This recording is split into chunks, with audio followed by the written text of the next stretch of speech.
Hi! నేను పదే పదే చెప్తా ఉంటాను.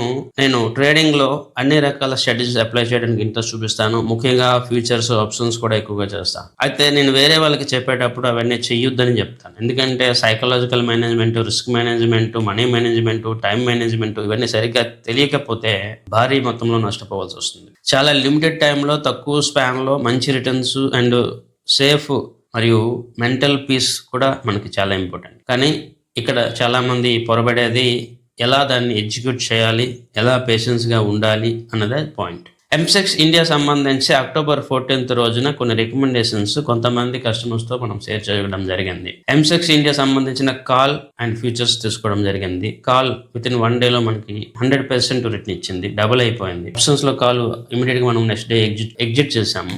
బికాజ్ దానికి సంబంధించిన కొన్ని ఇష్యూస్ వల్ల మనం దాంట్లో కంటిన్యూ చేయలేదు. కానీ ఎంసెక్స్ ఇండియా ఫ్యూచర్స్ కంటిన్యూ చేసుకున్నాం. ఆ రోజు అరౌండ్ 9,350 రూపీస్ అరౌండ్ ఉన్న ప్రైస్ నిన్నటికి 27 నవంబర్ టైంకి ఆల్మోస్ట్ 10,400కి రీచ్ అయింది. సో ఇది ఒక బెస్ట్ రిటర్న్ గివింగ్ థింగ్. అయితే ఫ్యూచర్స్ లో చాలా రిస్క్ ఉంటుంది. ఫ్యూచర్స్ లో ఒక కాంట్రాక్ట్ లో 125 షేర్లు ఉంటాయి. ఆ షేర్లో 25% మార్జిన్తో మనం కాంట్రాక్ట్ తీసుకోవచ్చు.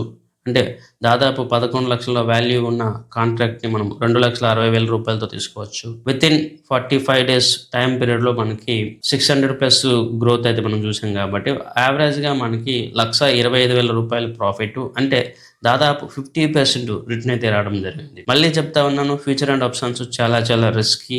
అన్నీ తెలిసినా కూడా మనం చాలా వరకు నష్టపోవాల్సి వస్తుంది. సో చాలా జాగ్రత్తగా చేయాలి. ఇది జస్ట్ ఫర్ ఒక ఎడ్యుకేషన్ కంటెంట్ కోసం నేను చేస్తా ఉన్నాను అండ్ సైకలాజికల్ మేనేజ్మెంట్ కోసం చెప్తా ఉన్నాను. చాలా మంది ఇలాంటి రికమెండేషన్ ఇచ్చేటప్పుడు పేషెన్స్ గా ఉండడం అనేది చాలా కష్టం. ఎంసెక్స్ ఇండియా రికమెండేషన్ చేసిన తర్వాత దాంట్లో కొత్త కరెక్షన్ కూడా వచ్చింది. చాలా మంది భయపడ్డారు, పొజిషన్స్ హోల్డ్ చేయలేకపోయారు. ఇలాగా డిఫరెంట్ టైమ్స్ లో ఇవి జరుగుతూనే ఉంటాయి. మనం ఎప్పుడైనా ఆలోచన చేయాల్సిందే. ఇన్వెస్ట్మెంట్ చేసేటప్పుడు అన్ని ఆలోచన చేసి ఇన్వెస్ట్మెంట్ చేయాలి. ట్రేడింగ్ లోకి వచ్చేటప్పుడు మీరంతా డిసైడ్ అయ్యే రావాలి. ఒకసారి వచ్చిన తర్వాత భయపడడం కానీ పేషెన్స్ లేకుండా ఉండడం అనేది కరెక్ట్ కాదు. ఇది నేను రిపీటెడ్ గా చెప్తా ఉంటాను. సో ఇలాంటి స్ట్రాటజీస్ ఇంకా ఫ్యూచర్ లో కూడా మనం కొన్ని తేబోతా ఉన్నాము. అండ్ మన ఇన్వెస్టర్స్ కి మార్కెట్ సంబంధించి ఎక్కువ అగ్రెసివ్ గా డెసిషన్స్ కొన్నిసార్లు తీసుకోవాలని చెప్తాను. ఎందుకంటే వెల్త్ క్రియేషన్ అనేది అప్పుడే జరుగుతుంది.